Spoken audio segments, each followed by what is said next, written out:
Hi, thanks for joining me on Wilderness with Amani. Fished Emerald Bay yesterday, but I got the day off today, so I just came down to the Truckee and I'm just gonna mess around. About a mile and a half or so up from the state line. And I kind of want to fish down by the state line, but if I'm gonna do it, I need to hike down there because even though I probably won't be able to get into the backcountry until July above 10,000 feet, I hike 10 to 15 miles a week in the backcountry above 10,000 feet in the summer and fall. And I can't just show up there and expect to be able to do it without a certain amount of physical training and activity. I lift weights 5 to 6 days a week and I'm starting to run a little bit. But these trips where I'm hiking in and out of Emerald Bay with the 1,000-foot elevation gain, and when I'm hiking up and down rivers, really helps to keep me in shape to do the harder stuff I do in the summer. And I love fishing alpine lakes, so I need to be ready for that, and that's my goal. So we're gonna get some fishing in today, we're gonna get a little bit of exercise in today, and if I'm lucky enough to get a fish in the net, I'll get a fish in the net. Will I make it to the border or not? Maybe, maybe not. But let's get on down there and see if we can't make some magic happen. I need a little magic. Today I'm using this reel that I've had kind of in retirement. The drag works flawlessly, it just doesn't make any noise. What happened is, the reel I've been using, the springs in the bail have really worn out. And when I'm pitch casting, far casting, one of the reasons I rarely get snagged is I snap the bail shut physically. I'll cast and snap I'll pitch cast or regular cast, snap the bail shut physically and have the reel going before my jig even hits the water, unless I'm really looking to fish deep. And even if I'm looking to fish deep, I keep tension on the line so I have control of the jig. That physical snapping it shut and fishing as much as I do just wears the spring out. So that reel got retired to lake fishing because the drag is fine for lake fishing. It's just, I was snapping it shut and it was only staying, it was closing like 3/4 of the way a lot or opening back up. And I can't have that when I'm river fishing. So I'm gonna give this reel a good shot today, and eventually I'm just gonna get a new one. But I need to get hiking boots before that. So the Q-Ray, whatever that is, that's what we're going with. To get down here, I have to go to Farad and then make a U-turn. And I was looking at the river, it's moving, man. And this is gonna be a challenge today. I'll just have to adjust my tactics. I stopped fishing up there because the water was really fast. It was hard to fish both sides. I can actually fish this bank to bank with this jig and my ultralight rod and a full spool line. So there's a lot of boulders in the middle. The water's a little slower. So I'm not so concerned about a big fish taking me into trouble. This slime stuff is everywhere floating in the water right now. And if the water's moving fast enough and I'm ripping the jig quick enough, I think they'll still hit it, but it definitely doesn't enhance things.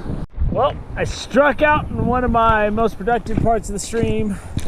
So let's hit the on switch and let's start the grinding machine. They definitely cleared some brush because this was not wide open like it is now last time I was here. I'm always for brush clearing.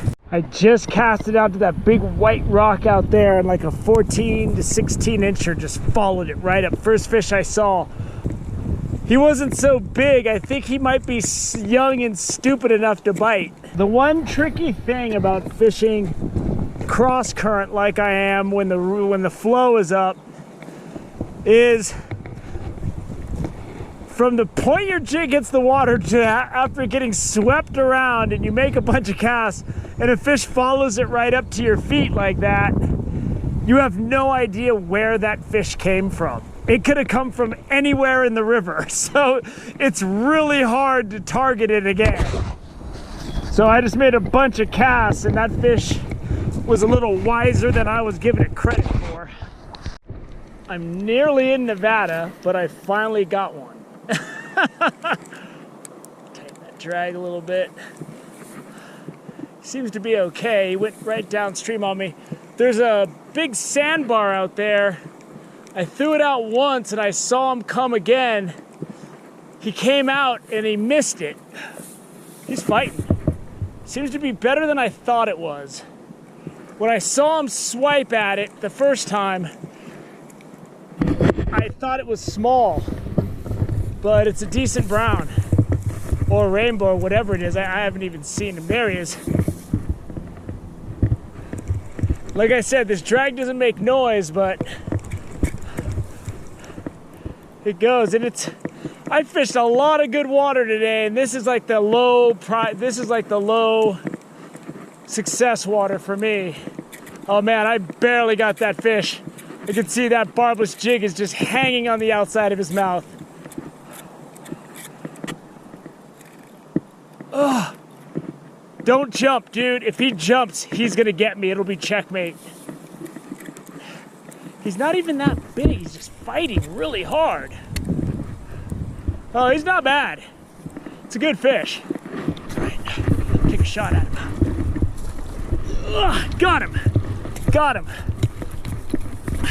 If you're gonna walk as far as I have, the fish needs to be like this. Let me get my hands wet. I'm gonna get this jig out, then I'm gonna let him rest, and then I'm gonna show him to you. First, he's gonna go rehab in the water for a couple minutes. And I can't get in the water here because it's really deep right along the bank, so this long handled net's really good for letting him recover. And I'll let him sit in here for a couple minutes. Second, show him to you, it's a big brown. I thought it was way smaller than this.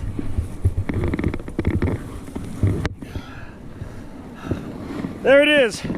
That's a good sized brown. If I'm gonna have a tough day on the river and I'm gonna get one fish, this is this kind of fish I want. Look at his hooked jaw.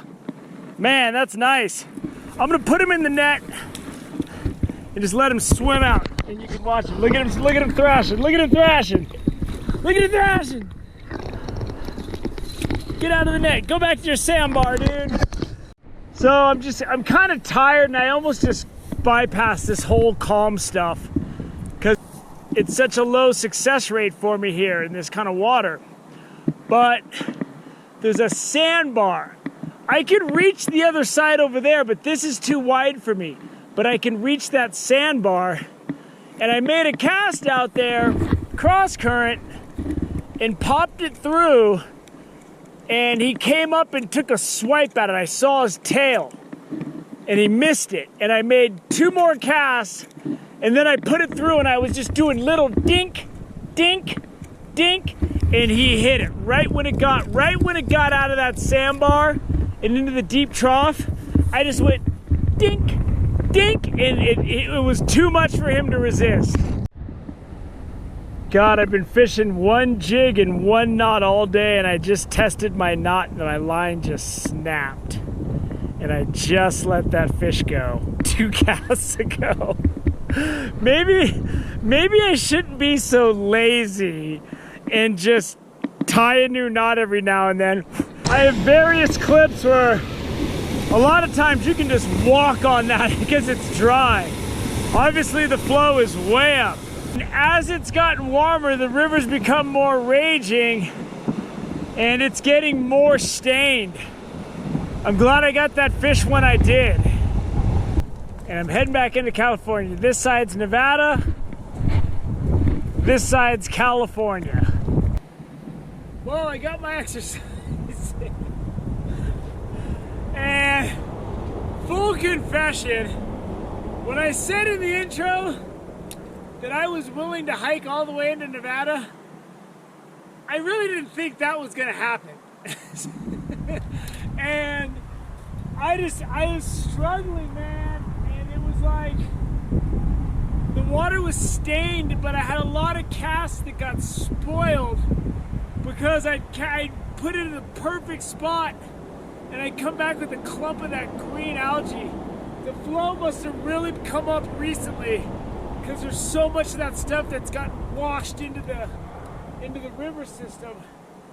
But that was a struggle, man. I almost got big trout in both states.